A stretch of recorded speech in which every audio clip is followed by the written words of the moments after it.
예, 오늘 마태복음 26장 69절로 75절 말씀을 가지고 베드로의 통곡이라는 제목으로 말씀을 전합니다. 우리 다 같이 한번 인사합니다. 옆 사람과 인사하시고 앞뒤 사람과 인사하실 때 지난 한 주간 동안 평안하십니까? 인사합니다. 지난 한 주간 동안 평안하십니까? 평안하십니까? 네, 평안하십니까?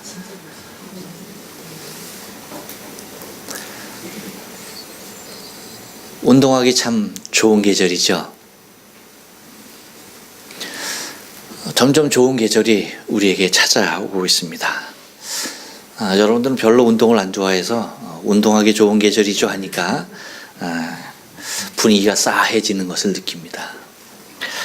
근데 아무튼 운동하기가 너무나 좋은 계절을 맞고 있습니다. LPGA 뱅크 오브 호프 파운더스 컵이 지금 미국 어디입니까? 애리조나주에서 열리고 있습니다. 박인비 선수가 14언더파, 오늘 무려 9언더파를 쳤어요. 그래서 14언더파로 아마 단독 선두에 있는 것으로 알고 있는데 어떻게 변했는지 잘 모르겠습니다만, 제가 골프 얘기를 하려는 것이 아니라 그 애리조나주 얘기를 좀 하려고 합니다. 애리조나 하면은 저는 항상 떠오르는 생각들이 있어요. 그것은 뭐냐면 아버지에 대한 막연한 추억도 있고요. 왜냐하면 제가 어렸을 때 저희 아버님이 노래를 즐겨 부르셨는데 많은 노래 중에서 이 애리조나 카보이를 참 즐겨 부르셨습니다. 명국한 씨가 불렀던 애리조나 카보이 이걸 불렀어요. 근데 거기에 보면 이 애리조나 카보이, 그래서 어렸을 땐 그 노래를 들으면서 그냥 막연했어요. 근데 어느 날 순간 제가 문득 어떤 현상을 내가 맞닥뜨렸냐면 그 애리조나주를 말을 타고 달리는 것이 아니라 차를 타고 달리는데, 그것도 내가 운전하는 것이 아니라 아들 녀석 산이가 운전하고 있는 그 애리조나주를 달리는 것을 제가 번뜩 느끼게 된 거예요. 그래서 애리조나주 하면 정말 아가씨가 슬 피우는, 그렇죠? 포장마차 그곳에, 그렇죠? 그렇게 막연히 생각했던 그곳이, 아버지가 그렇게 막연하게 불렀을 때 어렸을 때 들었던 그 애리조나가 이렇게 내 현실 가운데 딱 맞닥뜨려져 있는 그 모습이 생각이 나고, 또 이렇게 TV를 보면서 그 애리조나 주에 이렇게 여러분 그 서부 지역에 보면 그 선인장들이 있지 않습니까? 네. 조슈아 선인장. 거기 그것이 이렇게 보여지는 거 보면 그런 생각이 나면서 생각에 잠기기도 합니다. 제가 여러분 과일을 매우 좋아하죠. 여러분 혹시 잘 아십니까? 제가 과일 좋아하는 거? 잘 모르시는군요. 제가 과일을 굉장히 좋아합니다. 어떤 과일이든지 못 먹는 과일이 없습니다. 너무나 맛있어요. 제 친구 목사가 과거에 그 말레이시아에 있어가지고 한번 갔었죠.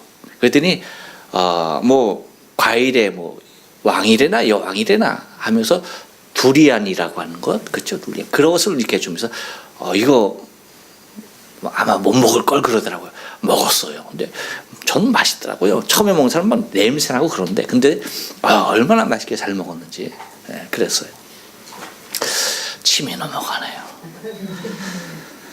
점심이 굉장히 맛있을 것 같은 생각이 듭니다. 근데 제가 그 과일을 가리지 않고 많은 걸 좋아하는데,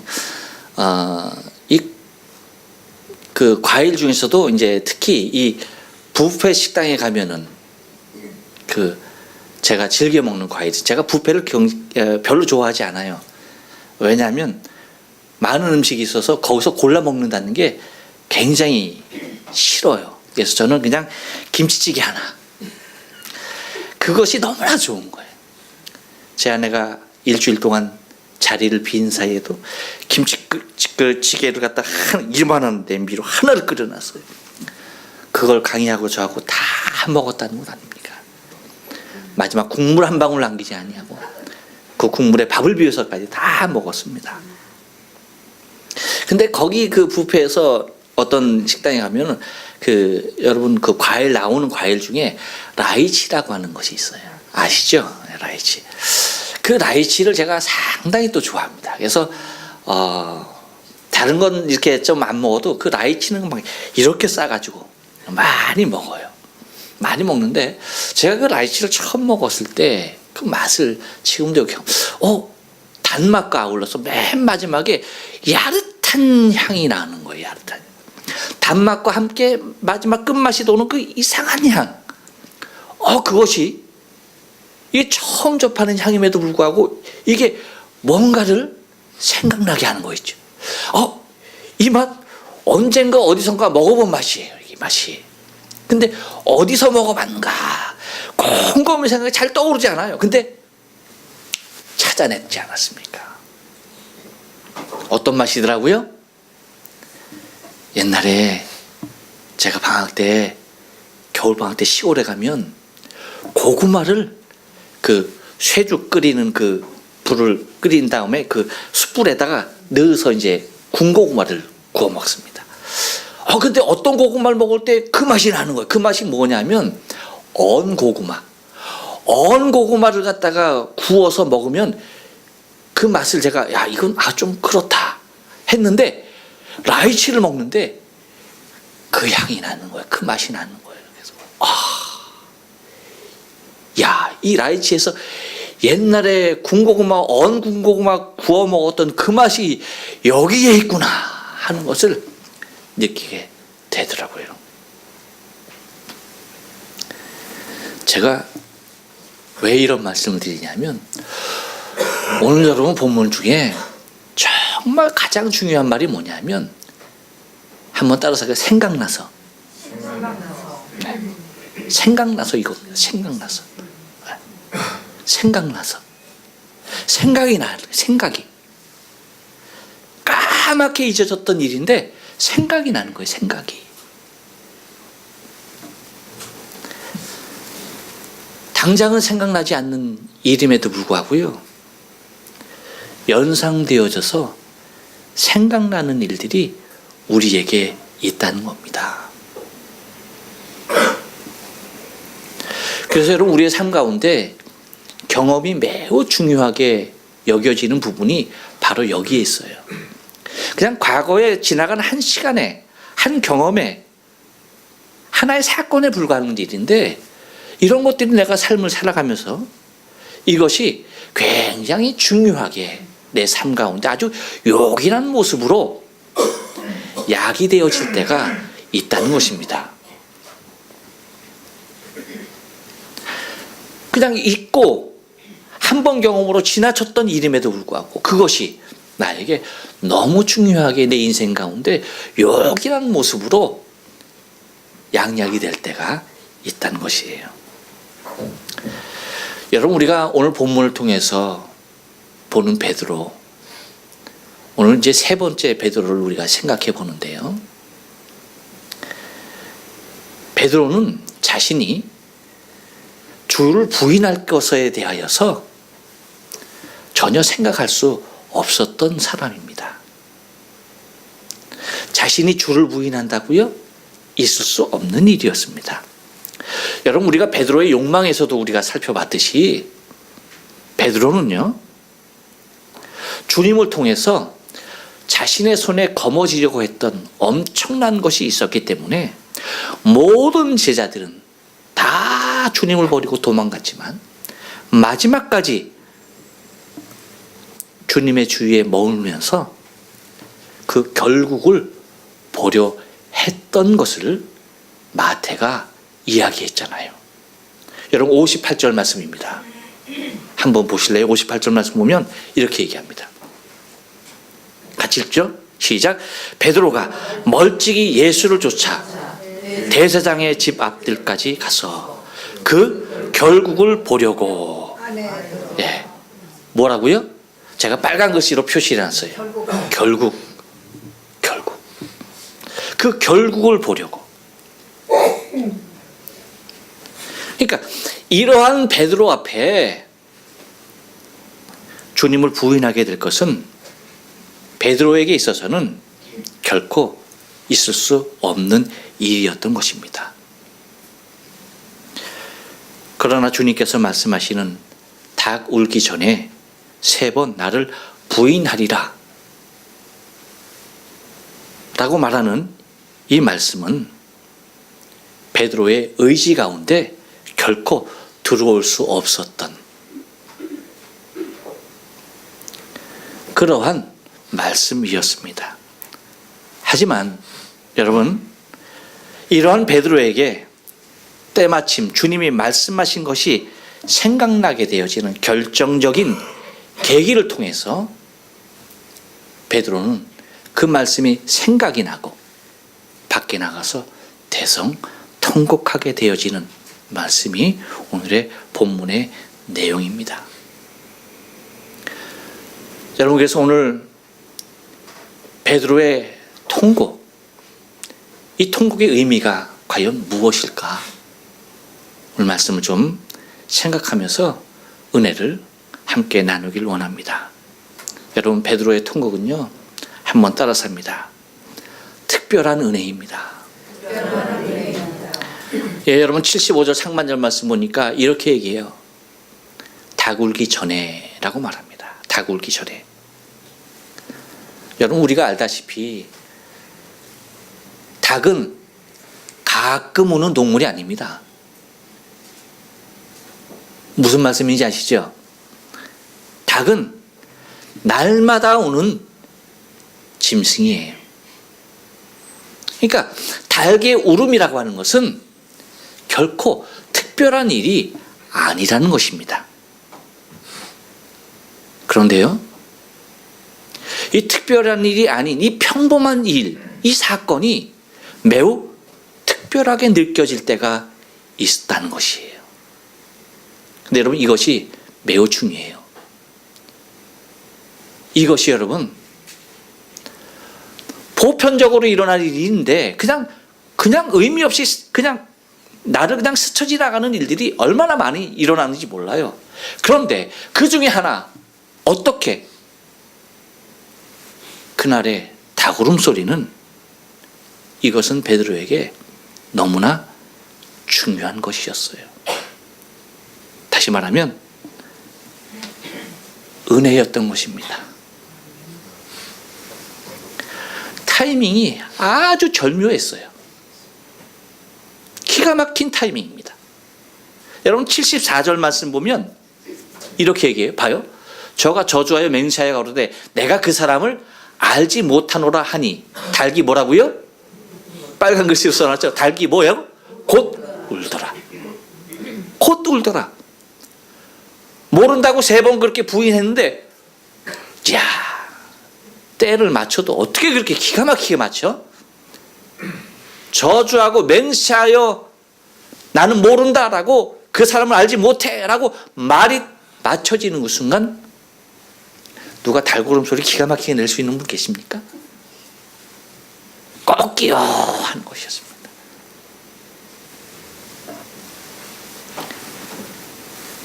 곧 새벽을 알리는 닭의 울음보다 베드로는 더 처절하게 나가서 울 수밖에 없었어요. 여러분, 이것이 은혜라는 거예요. 그 은혜도 아주 특별한 은혜라는 것입니다. 여러분, 제가 사진을 3장을 준비했어요. 지난주 미국 마이애미에서 건설 중인 육교가 붕괴되는 사고가 일어났습니다. 여러분 다 보셔서 알죠. 한번 사진 좀 볼게요. 보면은 공사 중이던 육교가 저렇게 무너진 거예요. 다음 것도 볼게요. 근데 거기에 저렇게 차가 헷갈려요. 근데 저 차만 아니라 저기에 뭐 8대인가 몇 대인가의 차량이 깔린 거예요. 근데 여러분 저 차량을 한번 보시겠어요? 기가 막히죠? 지나가다가 앞 범퍼 부분이 싹 내려는. 사람은 무사했던 것 같아요. 왜냐하면 문을 열고 나온 모습. 그러니까 기가 막힌 절묘한 타이밍이에요. 조기에서 달리는 상태니까 어떤 사람에 의하면 자기가 통과했는데 뒤에서 꽝 하는 소리가 났다고 하니까 뭐 신호 대기가 아니라 아마 달리는 상태였던 것 같아요. 그러니까 얼마나 끔찍했겠어요. 그러니까 막 달리는데 앞에서 뭔가가 자신의 차를 세우는데 바로 범퍼의 모든 부분, 앞 유리창, 앞 그 꼭까지 다 그냥 가라앉게 되어지는 저런 것이었습니다. 절묘하죠. 여러분, 우리에게 아주 특별한 순간이 다가온다라고 한다면 여러분, 그것은 우리가 놓치지 말아야 하는 너무나 중요한 시간이 아닐 수가 없다는 것입니다. 여러분, 가룟 유다나 베드로나 다를 게 뭐가 있어요? 아무것도 없습니다. 그런데 가룟 유다와 베드로를 비교하면요, 가룟 유다에게는 오히려 2번씩이나 그가 자신이 하고 있는 행위가 잘못된 것에 대하여, 자기 자신이 바로 범인이라는 사실에 대하여서 주님께서 언급하시는 부분들이 있어요. 그것이 뭐냐면, 여러분 26장 우리가 계속 봤습니다만 15절 16절 말씀 보니까 이렇게 얘기해요. 한번 볼까요? 15절 16절 말씀 보니까 내가 예수를 너희에게 넘겨주리니 얼마를 주려느냐 하니 그 사람들이 은 30을 달아주거늘. 16절에서 그렇게 말하죠. 저가 그때부터 예수를 넘겨줄 기회를 찾더라 라고 그렇게 말하고 있습니다. 예수를 넘겨줄 기회를 찾더라 라고 얘기합니다. 그러니까 이제 이미 30냥을 받았어요. 그리고 이제 호시탐탐 때를 찾고 있는 겁니다. 그리고 나서 어떤 일이 있냐면 예수님께서 만찬을 하시죠. 그 만찬의 석상에서 이렇게 말합니다. 21절입니다. 저희가 먹을 때에 이르되 내가 진실로 너희에게 이르노니 너희 중 한 사람이 나를 팔리라. 이렇게 말씀하시는 주님의 음성은 가룟 유다에게는 자기 자신만 아는 사실이었습니다. 그렇죠? 그런데 예수님께서 이렇게 말씀하셨다는 것은 이미 가룟 유다에는 큰 찔림으로 와 있었고, 난데 라고 하는 직감적인 모습이 이미 있었던 것이죠. 그리고 또 한 번 말씀하십니다. 25절에서 유다가 이렇게 얘기하죠. 라비여 내니까 라고 얘기했을 때 주님께서 이렇게 대답하십니다. 내가 말하였도다. 그 유명한 내가 말하였도다입니다. 다시 말하면 이게 뭐예요? 그래, 다른 제자들이 알아듣지 못했지만 베드로, 이 가룟 유다에게서는 그래 너야 라고 하는 말로 충분히 받아들일 수 있었던 말씀입니다. 이렇게 2번씩이나 기회가 있었지만 그는 그 기회를 놓치고야 맙니다. 여러분, 우리에게 오늘 특별한 은혜, 절묘한 타이밍을 결코 놓쳐서는 되지 않는다는 얘기입니다. 우리에게 여러분 때로는 아무것도 아닌 일들이 나에게 큰 모습으로 무엇인가 내게 의미 있게 와 닿는 일들이 내 인생의, 내 신앙의 삶 가운데 경험되어지게 됩니다. 그것은요, 다른 것이 아니에요. 하나님의 특별한 은혜인 것을 잊지 말아야 돼요. 그 순간 하나님께서 나를 보시면서, 나를 생각하시면서, 나를 사랑하시면서 나에게 무엇인가 사인하시는, 나만이 알아들을 수 있고 나만이 감지할 수 있고 나만이 느낄 수 있는 사인을 하나님이 주시는 것, 그것은요, 그 누구도 체험할 수 없는, 나만이 경험할 수 있는 엄청난 특별한 은혜라는 사실을 잊지 말아야 돼요. 근데 베드로에게 그것이 온 거예요. 달기 울음소리, 그것이 오는 순간 생각이 난 겁니다. 날마다 오는 달기 울음소리였지만 바로 그 순간 그 달기 울음소리는 너무나 특별했고, 그 절묘한 타이밍은 베드로로 하여금 그가 밖에 나가 통곡하지 않을 수 없는 그 은혜의 자리로의 초청이었던 것을 바라볼 수 있었던 것입니다. 또 하나 베드로의 통곡은요, 한 번 더 따라삽니다. 부정할 수 없는 완벽한 죄성입니다. 여러분 75절 상중반절 보면 이렇게 얘기해요. 네가 3번이라고 얘기합니다. 네가 3번. 여러분 우리 흔히 3-4번이란 말 많이 하죠. 그렇죠? 아마 3-4번 안 해본 사람 없을 거예요. 가위바위보 해가지고 졌어. 그러면 너무나 아쉬워. 그렇죠? 그래서 뭐라고 그래요? 다시 한 번만 했는데 또 졌어. 그래도 인정하기가 힘이 들어. 야, 30번 딱 마지막 딱 한 번만 더, 딱 한 번만.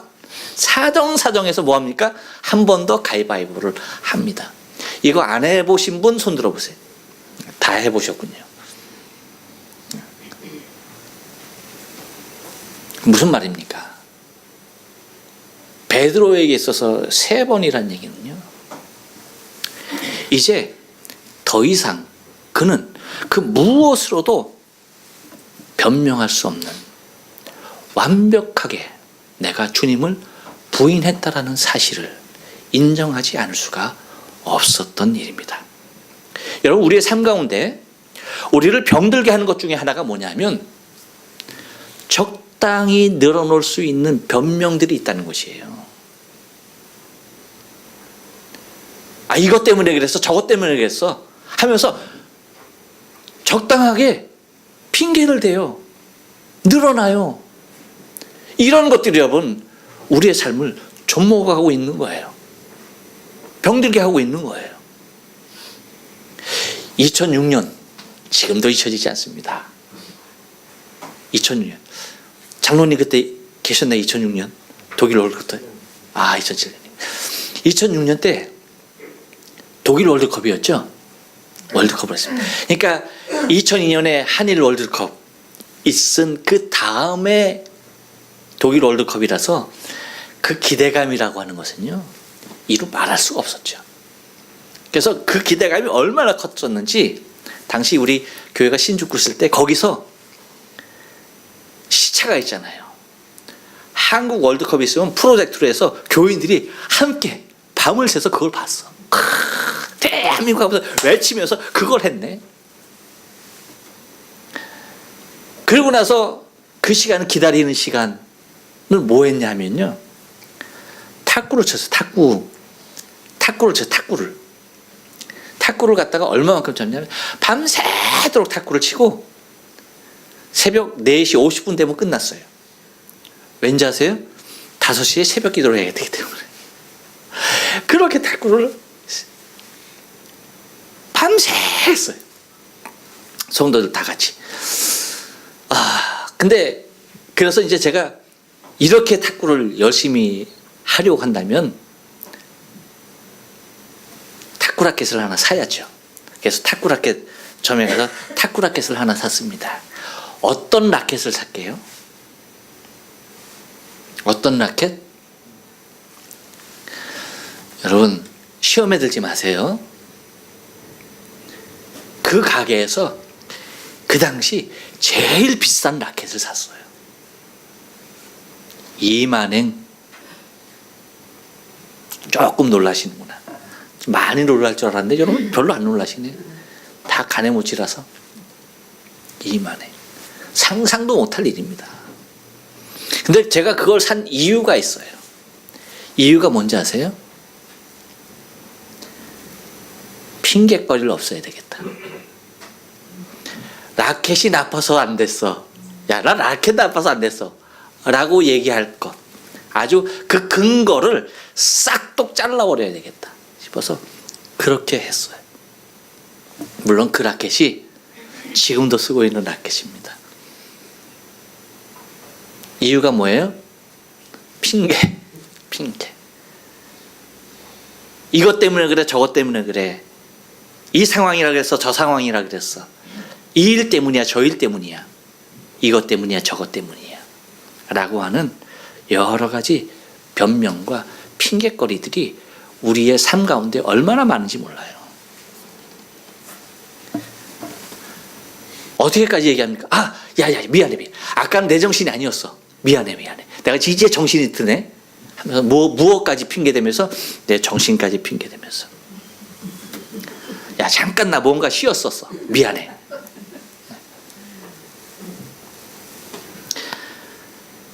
자신을 변호할 수 있는, 변명할 수 있는 변명의 여지가, 그 자리들이 여러분 우리를 위태롭게 하고 있다는 것입니다.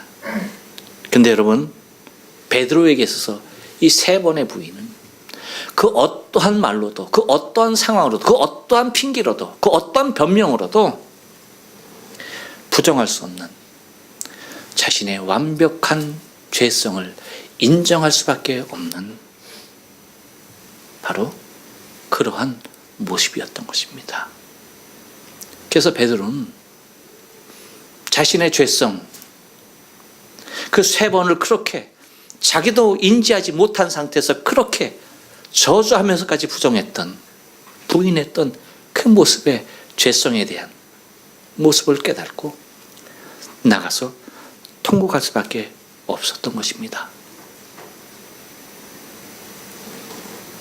곧 나만큼 큰 죄인이 없다는 것이에요. 여러분, 한번 생각해 보세요. 정말 어떤 죄인이 나보다 큰 죄인이 있을까?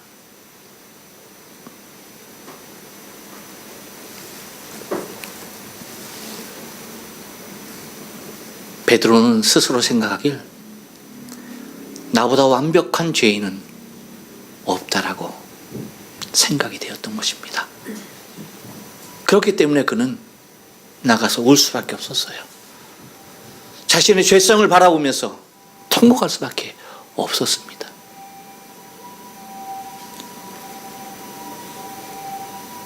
나의 이 죄를 내 스스로가 해결할 수 없는 연약한 자인 것을 자신의 완벽한 부인을 통해서 그는 밖에 나가 통곡함을 통해서 이 죄와 허물 가운데서 나를 구원하실 분은 오직 주님 한 분밖에 없음에 대한, 주는 그리스도시 살아계신 하나님의 아들입니다라고 고백했던 그가 이제 그 고백이 정말로 자신의 고백이 되어지는 순간을 맞이하게 됐던 것입니다.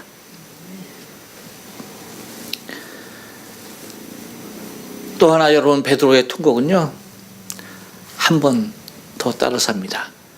주님을 향한 너무 죄송한 마음입니다. 예, 여러분 75절 중반절 보니까 이렇게 말해요. 나를 부인하리라 라고 말합니다. 나보다 나를 정확하게 알고 계신 분, 나에 대하여서 모르시는 것이 없으신 분,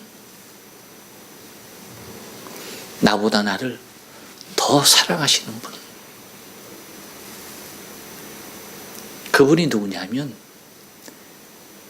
그분이 지금 자신의 눈앞에서 신문당하며 고난받고 있었던 주님이었던 것입니다. 베드로가 닭을 울기 전까지는 몰랐어요. 자신의 욕망 가운데 사로잡혀서 살았기 때문에 주님이 나를 사랑하는 분으로 여겨졌던 것이 아니라 주님은 내가 최고의 자리에 오르는 데에 필요한 분에 불과했지요. 그분이 나를 이토록 사랑하시면서 나를 위하여 자신의 생명을 내놓으시면서 십자가에서 나를 위해서 죽으실 분으로 바라보지 못했던 것입니다. 그런데 닭이 울고 주님이 느껴지는 그 순간, 네가 나를 부인하리라라고 하시는 그 주의 음성이 생각나는 그 순간, 자신의 욕망이 아닌 그분의 사랑이, 그분의 희생이 나를 향한 그분의 자비함이 생각이 나는 것입니다.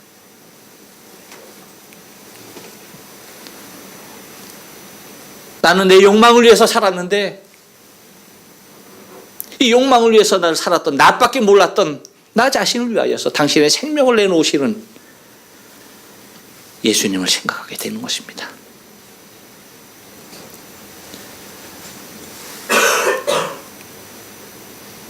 나의 욕망을 위해 살았던 나 자신을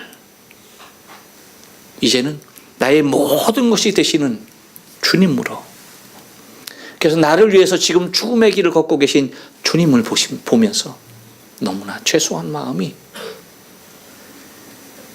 이를 데 없었던 것입니다. 여러분, 우리가 은혜를 망각하게 될 때 나타나는 현상이 뭐냐면 주를 향한 그분의 고마움과 그 은혜가 사라질 때예요. 내 욕망이 내 안에 가득하게 될 때 주님은 나를 필요할 때마다 돕는 진이로 전락하게 되는 거예요. 진이 알죠? 닦으면 나오는, 램프 닦으면 주인님 뭘 도와드릴까요? 나오잖아요. 그런데 주님이 나를 위해서 당신의 생명을 지금 내놓고 계신 이 모습이 느껴지고 그 모습이 자신의 중심에 박혀지는 그때에 너무나 죄송한 거예요. 살아있는 것도 죄송하고 부인한 것은 이로 말할 데도 없고요. 이렇게 나와서 통곡할 수밖에 없는 것도 너무나 죄송하고 지금 당장 달려가서 주님이 받는 고난을 내가 받고 싶음에도 불구하고 그 연약함에 어쩔 수 없는 그 모습에 자신이 무엇이 아무것도 할 수 없는 그 모습 가운데 주님이 나를 위해서 받고 계신 그 고난이, 그 주님이 내 마음에 너무 죄송하게 느껴지는 거예요. 여러분, 우리의 삶의 모습이 혹시 여러분 우리가 주님 앞에 너무나 뻔뻔하게 서 있질 않는가 하는 모습들이 제 안에 느껴질 때가 너무나 많아요. 너무나 당연시 여겨지고 주님을 대할 때에 이 죄송한 마음이 나에게 없을 때가 너무나 많아요.